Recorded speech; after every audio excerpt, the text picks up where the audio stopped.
और फिल्म में ज़हूर मिस्त्री, शाहिद लतीफ़ जैसे आतंकी हैं, जिन मतलब अलग अलग मुल्कों में हत्याएं हो जाती हैं, तरीके लगभग एक जैसे हैं कि कोई बाइक से 2 लोग आए, गोली मार दी वगैरह वगैरह।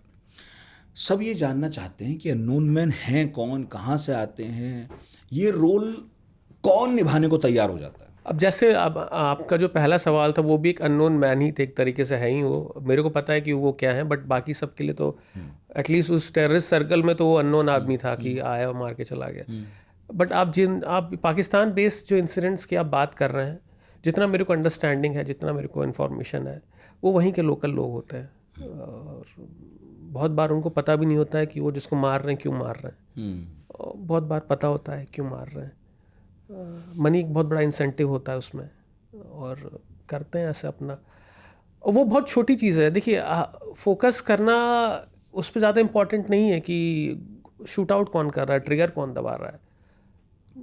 फोकस मतलब एकेडमिकली अगर हमें सीरियस डिस्कशन करना है या इस पे मूवी से हट के अननोन गनमैन पे, तो ये ज़्यादा फोकस करना ज़रूरी है कि जो एजेंसी है वो कितना दिमाग लगाती है, कितना उसके रिसोर्सेज है कि वो एक कंट्री में जाके, जो आपके एनिमी कंट्री है जहाँ पे, वहाँ पे जाके वो आपके, अच्छा वो आम आदमी को नहीं ख़त्म कर रही है, वो वांटेड टेररिस्ट हैं जिन्होंने ऑपरेशन किया हुआ है, जिनका नाम है, उनको मार रही है।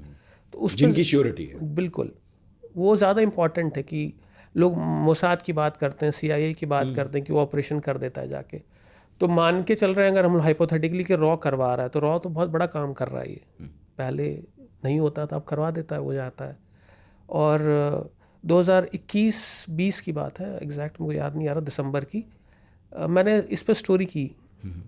उस समय मूवी नहीं आई थी, बट चर्चा में चल रहा था लोग कि टेररिस्ट मार दिए जा रहे हैं बहुत सारे। तो मैंने वहाँ पे लोगों से पूछा कि क्या हो रहा है ये।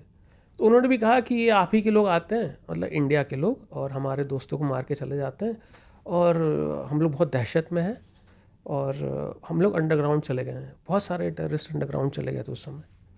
कुछ खेती करना, जब खबरें आ रही थी लगातार। हाँ, मारे जा रहे थे लोग ना। 20-28 लोग मारे गए थे। वो कुछ लोगों ने खेती करना स्टार्ट कर दिया, वापस चले गए उन्होंने टेररिज्म छोड़ के, कि 6-7 महीने हम लोग बैठेंगे। फिर ISI पे बहुत ज़्यादा प्रेशर आया था कि आप अपने लोग को बचा नहीं पा रहे हो, तो आपके लिए हम कैसे काम करें। फिर ये था। तो ये कोशिशें तो बाकी एजेंसीज इंडिया में भी करती होंगी। इंडिया टेररिज्म नहीं फैलाता ना, इंडिया में टेरर ग्रुप थोड़ी ना है कि वो पाकिस्तान में जाके मार। नहीं, कोशिश ये कि जो लोग ऐसे ऑपरेशंस में अगर शामिल हैं हमारे यहाँ से पाकिस्तान में करवाने के लिए या कहीं भी, बिल्कुल, तो वो भी तो टारगेट पे रहते होंगे ना, टारगेट पे रहते हैं, बिल्कुल टारगेट पे रहते हैं। और प्रोटोकॉल है सबका कि इसलिए तो आप सोचिए ना कि रॉ का या IB का आदमी आपको सड़क पे आप ढूंढते रहिए, नहीं मिलेगा। आप और आप अगर दफ्तरों के बाहर बोर्ड भी नहीं होते, बिल्कुल नहीं होते। अगर आप चाहें, या मैं किसी से बोलूँ, अगर मानिए मैं ये एजेंसीज कवर नहीं कर रहा होता, तो मैं किसी से कहता कि आप मेरे को मिलवा दो, बहुत मुश्किल होता है। वो मिलना चाहें तब आप मिल पाओगे।